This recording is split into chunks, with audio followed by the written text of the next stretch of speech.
कहानी है रामपुर गांव की, जहां के मर्द महिलाओं को हमेशा नीचा दिखाने की कोशिश में रहते। अरे अभी तक खाना नहीं आया, क्या मुझे एक और शादी करने की जरूरत है? नहीं जी नहीं, ऐसा मत करना, वरना मैं कहाँ जाऊंगी। खाना लेकर मैं अभी आई जी। गांव की पंचायत में भी फैसले हमेशा औरतों के खिलाफ ही रहते। मैं जो फैसला सुनाता हूँ वो भगवान की आज्ञा होती है। इस लड़के ने अपने मन से शादी करके अच्छा नहीं किया। लड़के को घर भेज दो और इसकी शादी इसकी जाति की किसी लड़के से करवा दो, लेकिन ये लड़की, इसे तो गांव के बाहर निकाल दो। नहीं नहीं जमींदार साहब, ये क्या बोल रहे हैं? ऐसा नहीं हो सकता। मेरी बेटी मासूम है, इसे अच्छे बुरे की समझ नहीं है। अरे कहाँ जाएगी ये बेचारी? कहाँ जाएगी? इतनी चिंता है तो पूरे परिवार का गांव निकाला कर देते हैं। बेचारे पूरे बसे बसाए परिवार को गांव छोड़ना पड़ता है। चाहे जो हो, अगर बेटियों को कंट्रोल नहीं कर सकते तो गांव में रहने का कोई मतलब नहीं है। यहाँ औरतों को दब कर रहना होगा। कोई भी अपने हिसाब से कुछ नहीं कर सकता, सब ईश्वर की मर्जी से ही होगा। तभी गांव का एक आदमी दौड़ा दौड़ा आता है। सरपंच साहब, जमींदार साहब, वो कालिया है ना, उसकी बेटी पढ़ने के लिए शहर जा रही है। अच्छा, ये कब हो गया? और कालिया की हिम्मत कैसे हो गई ऐसा करने की? लेकर आओ उसे और उसकी बेटी को। बस फिर क्या था, हाजिर हो जाते हैं कालिया और उसकी बेटी सरपंच के सामने। और कालिया, ये क्या सुनने में आ रहा है? बेटी को इंजीनियर बना रहा है तू? और ये बता, गांव में तो स्कूल नहीं है, फिर कहां से इतनी क्लास पास कर गई तेरी बेटी? राधा, जो कि कालिया की बेटी है, उसे लगता है कि सरपंच उसकी तारीफ कर रहे हैं। सरपंच जी, मैंने ऑनलाइन पढ़ाई की है, डिस्टेंस लर्निंग से। सभी में मैंने अच्छे नंबर पाए हैं, जिसे देखते हुए शहर की इंजीनियरिंग कॉलेज में मुझे स्कॉलरशिप मिली है। वाह जी वाह, क्या होती है ये? पहले तो ये बताओ, फिर आगे की बात करते हैं। पूरा गांव राधा की बात सुन रहा था और राधा बोलती जा रही थी। तो ऐसे मैं फ्री में एक अच्छी शिक्षा लेकर गांव में जो कुछ परेशानियां हैं, जैसे बिजली, पानी और इंटरनेट जैसी समस्याओं के लिए काम करूंगी। मैं गांव को शहर से जोड़ने के लिए पुल का निर्माण करवाने का प्रस्ताव रखूंगी। मुझे पूरी उम्मीद है कि जल्द ही हमारा गांव भी तरक्की की राह पर चल पड़ेगा। राधा की बात सुनकर सारे गांव वाले ताली बजाने लगते हैं। सरपंच को समझ नहीं आता कि वो क्या करे। चुप रह नादान लड़की, गांव के खिलाफ जाने के लिए तुझे गांव से बेदखल कर दिया जाएगा, वो भी पूरे परिवार के साथ। और हाँ, अगर ठीक से गांव में रहना चाहती है तो ये पढ़ाई लिखाई छोड़ दे। हम तेरे लिए गांव का कोई होनहार लड़का देखेंगे। तभी गांव का एक आदमी बोल पड़ता है। अरे नहीं नहीं सरपंच जी, राधा बिटिया जो बता रही है, अगर वैसा हो जाए तो हम लोगों को पैसा कमाने के लिए बाहर नहीं जाना पड़ेगा। हाँ जी, और ना ही कोसों दूर पानी के लिए भटकना पड़ेगा। हमारे बच्चे भी अच्छी पढ़ाई कर सकेंगे और आगे बढ़ेंगे, ना कि हमारी तरह खेती करते बैठेंगे।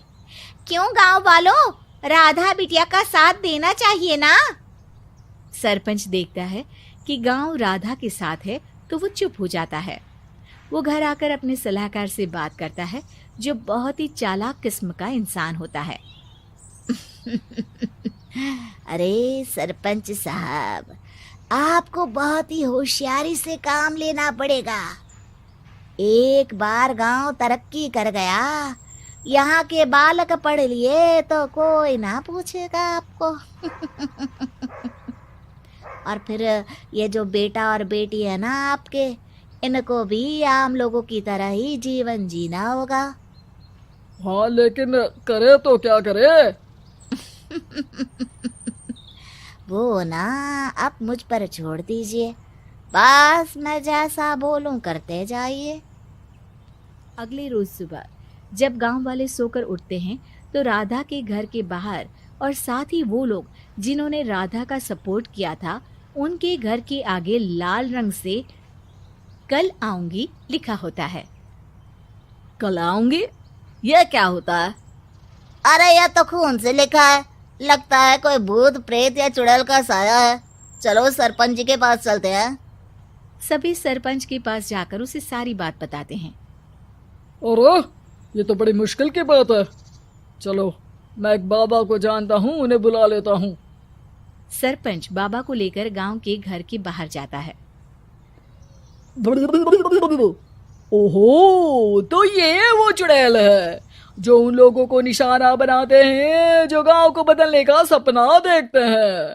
वो गांव को ऐसे ही संपन्न देखना चाहती है। वो नहीं चाहती कि कोई बाहरी यहाँ का कायाकल्प करे। क्या तुम लोगों में से किसी ने गांव को बदलने की सोच रखी है? तभी राधा की माँ रोते रोते आती है। मेरी राधा घर से गायब हो गई है। अरे कोई तो बचाओ, मेरी बच्ची कहाँ गई?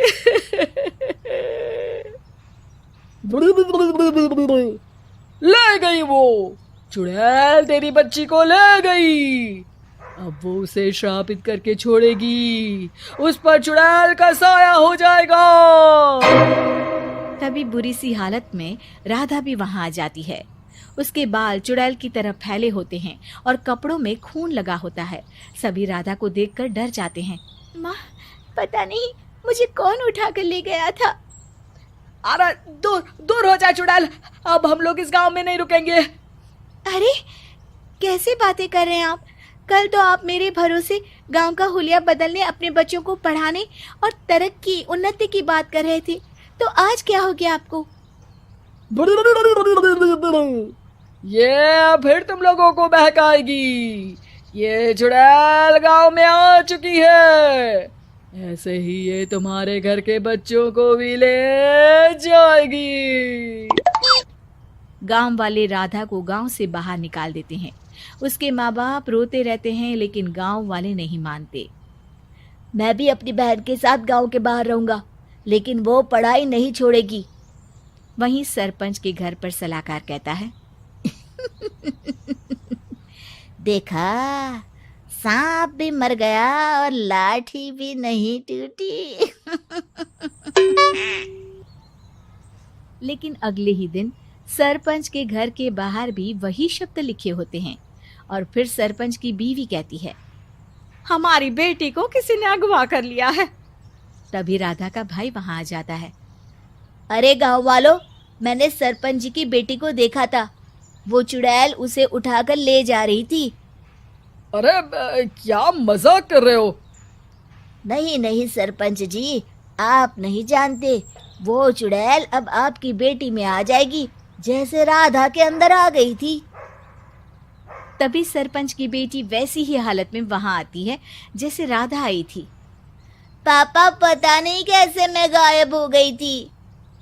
चुड़ैल, इसके अंदर भी चुड़ैल का साया है, मारो इसे। अरे नहीं नहीं, इसे भी राधा के पास गांव के बाहर ही भेज दो। अरे चुप रहो, मेरी बेटी कहीं नहीं जाएगी और चुड़ैल बुड़ैल कुछ नहीं होता है। अरे कैसे बात कर रहे हो सरपंच जी?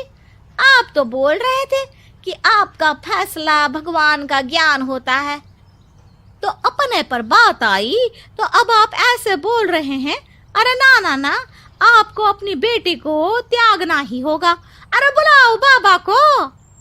राधा का भाई बाबा को ले आता है, जिसे अब गांव वालों के डर के कारण सच बोलना पड़ता है। मैं कोई बाबा नहीं हूँ, मैं तो मोची था। ये सलाहकार महोदय ने मुझे कहा था एक्टिंग करने को। अब वो मुझे पैसे देने वाले हैं। अब मुझे माफ कर दो। गलती हो गई, मुझे माफ कर दो।